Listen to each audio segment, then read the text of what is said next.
So ngayon pupunta na naman kami ulit ng Opol. Pero this time kasama na si Cassandra. At saka si Kuya Junjun. Bali bibili kami ulit ng mga coco lumber. Tsaka ng ibang materyales na kakailanganin. Plan namin na makagawa na ng mga upuan sana. Si Kuya Junjun ang nagdadrive.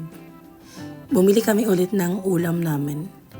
Para kakainin pang lunch dito pa rin. Malapit sa may Opol. Nakita namin yung jeep ni Tito Totoy, yung Amazing Grace. Ayan, nakarating na kami. Nagbabaking na lang para madaling i-unload yung mga materyales. Ayan yung progress nila last time. At ayan ang ating cowgirl. Nag-aayos na ng mga food at mga inumin para may madaling access daw.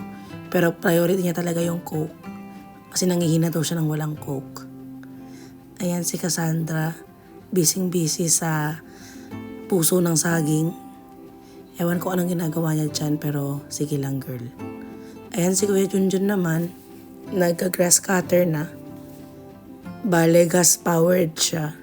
Binili namin ni Papa yan before kami mag-try papuntang CDO. Ayan si Cassandra, coconut naman daw.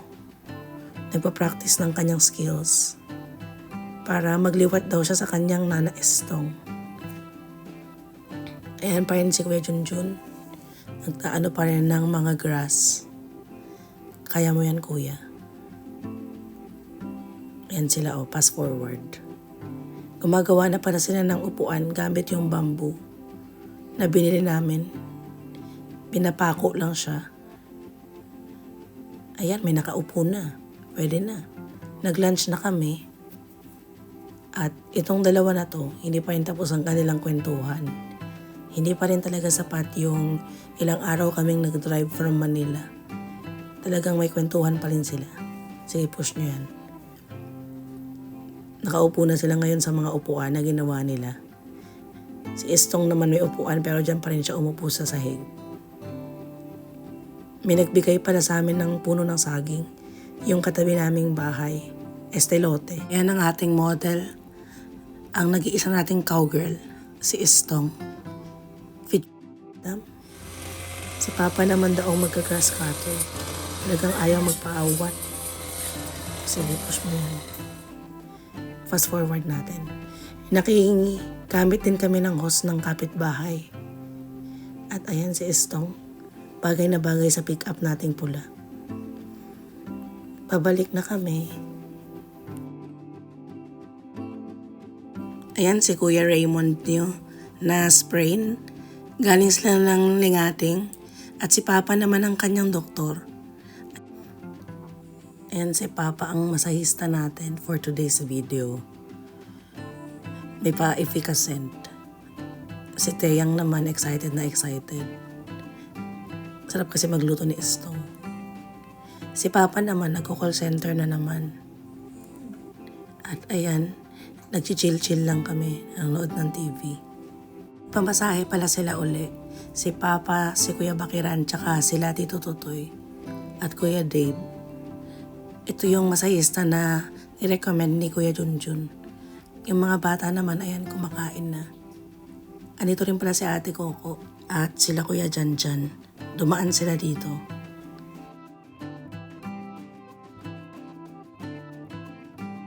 Bumili nga pala na si Papa ng side mirror para sa e-bike. At kinakabit nila ngayon ni Estong yun. Bale mamaya, aalis kami kasi may gustong bumili ng Frontier. Papunta na kami ngayon. Kasama pala namin si Kuya Junjun pero naka-convoy lang kami. Dala-dala niya yung Town Ace.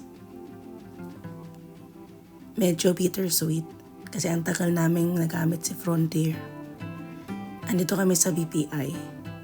At andito na rin yung buyer kasama yung parents niya. Kinitingnan nila yung performance ng kotse bago nila bilhin at bayaran. Pero ayan, kukunin na nila. Bye-bye Frontier. Dito kami sumakay ni Papa sa Town Ace. At hiramin muna namin to hanggang sa umuwi kami. Ayan yung mga bata. Bale, papunta pala kami ngayon sa KEDX, sa shop ng family ni Tito Totoy. Ayan, may mga binibenta silang mga cake. Pero ang tunay na pinunta talaga namin dito ay ang kanilang mga ice cream. Binilan ko yung mga bata, kasama sila papa doon. Dumaan kami dito ulit sa bahay ni Tito Tata para maglinis. At dumiretso na kami sa bahay nila Tito Totoy. Ayan si Papa at saka si Estong as usual. Body talaga sila. Dito na rin kami nag-lunch at nag-hangout muna saglit. Ito na naman si Pretzel, ang kanilang cute na aso. Ayan si Sam. Si Estong naman may aming upuan pero sa sahig pa rin umupo. At ayan ang mga kuy nila, napakarami. Pabalik na kami at andyan ang bougainvillea galing kay Tita Tata. Babay Tito. At finally nakabili na rin ako nitong inihaw na saging. Naman pupunta kami ulit ng Opol. Pero kinuha na namin yung in-order naming mga amakan na ilalagay sa aming kubo. Tama namin si Tita Ruth at yung mga bata. Bumili kami ulit ng materyales pa kasi baka kulangin. Nakarating na kami gamit si Town Ace. Salamat sa pagpapahiram. Nag-unload na ng mga binili. At kasama din pala namin si Teyang. At yung mga batang to sobrang sipag talaga. Ready na rin si Tita Ruth magpanday. Naka-gloves na siya and all. Ayan. Very powerful. Parang may pinagdadaanan tita. Ito naman si Teyang nakiswing. Si Estong din Hindi magpapatalo sa kanyang paglalagari. At ayan na yung tatlong bata. Tumutulong na sa paglagari at pagpukpok ng pako. Napagod na ang ating panday. Natulog muna siya saglit. At ayan yung mga bata. Ito na yung amakan. Dahil wala kaming pamputol, initak na lang ni Papa. Ito na naman si Oreo. Oreo from Opol. Natural may dala tayong pan para kay Oreo. Joke ko lang yung pangalan niya. Hindi ko talaga alam kung anong tunay niyang pangalan. Pero lagi siyang nandyan. Ayan ang nature. Sana all peaceful. Malapit-lapit na rin matapos ang aming kubo. At ayan na naman yung mga bata. Bising-busy magpanday din.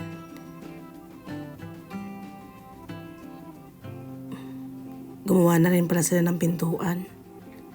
Under the instruction of Mr. Job. Pabalik na kami. Ayun yung nagawa.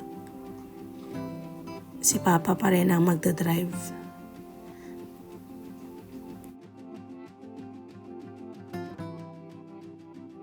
Ngayong araw naman, pinilit ko si Papa na ipag-drive ako sa city.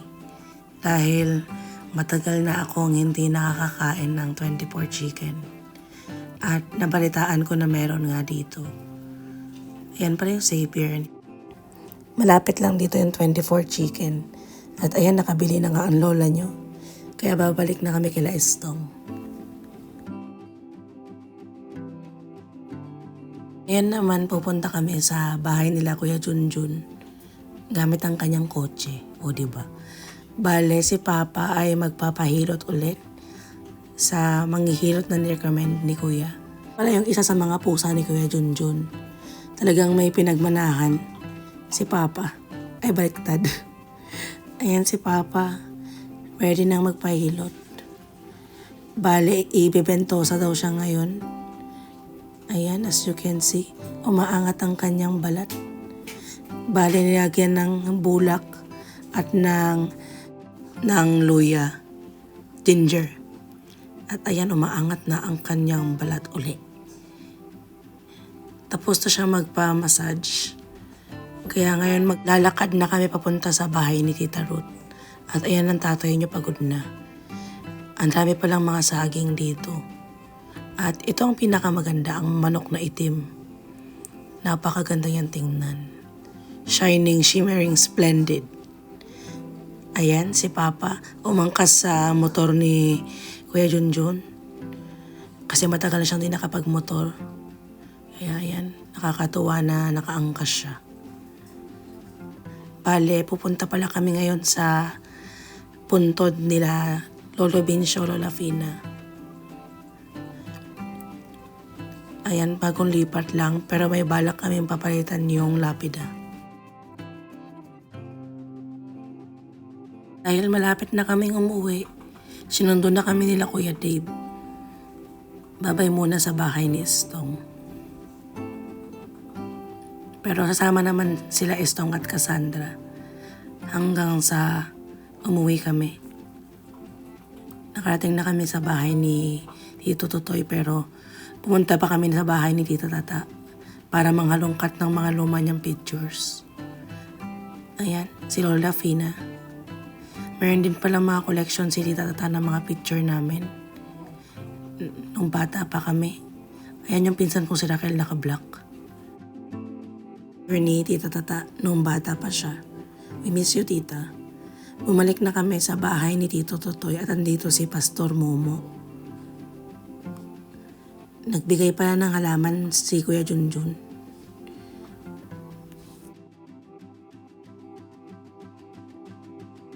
Yan si Cassandra at si Nana Estong niya, kasama si Papa at si Pretzel.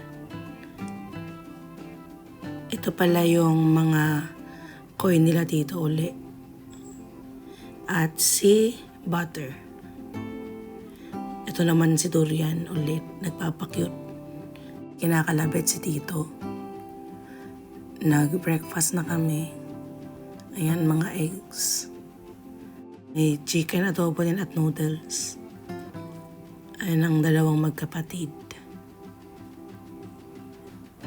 na hindi matapos-tapos ang chikahan. Bale, kasama namin ngayon si Tita Flora at si Sam. Mamimili kami ng mga lansones at iba pang prutas na iuuwi namin later. Dito sa may palengke nila malapit sa El Salvador. Si Sam umiiyak kasi iniwan daw siya ng kanyang lola. Ito yung nabili naming mga lansones. Parang 3 kilo ata yan. Huminto rin kami sa KedX para mag-ice cream. Yan, si Cassandra tuwang-tuwa.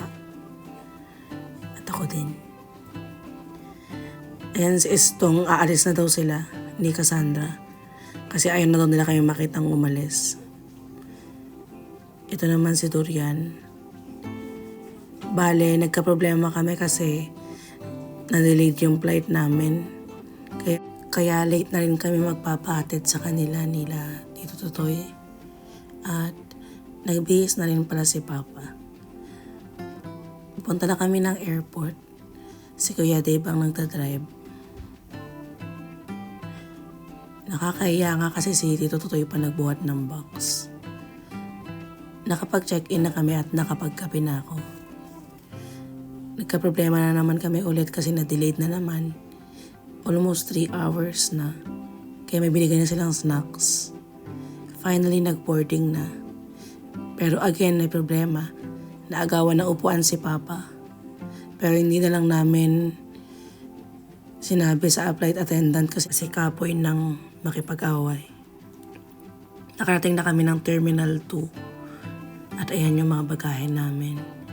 Si Papa pumuna sa gilid habang nag-aantay kami ng sundo namin. Bale, sinundo pala kami ng boyfriend ng ate kong si Aubrey na si Kuya Lex. Kasama din si Aubrey, of course. Thankful kami kasi ang hirap na mag-taxi or mag-grab. At ayan, nasa Taguig na kami. Ang Pasko daw sa Taguig ay pag-ibig. Sige. Ito si Oreo. At ito naman si Hansel. At ang pusa kong si Macchiato na matagal nang nag-aantay sa kanyang lolo. Ayan naman si Archer, sobrang excited yung mga aso namin. Si Mama naman tuwang-tuwa kasi niregaluhan siya ni Papa ng necklace na gold. Ayan, napaka-sweet. Ayun lang, salamat sa panonood.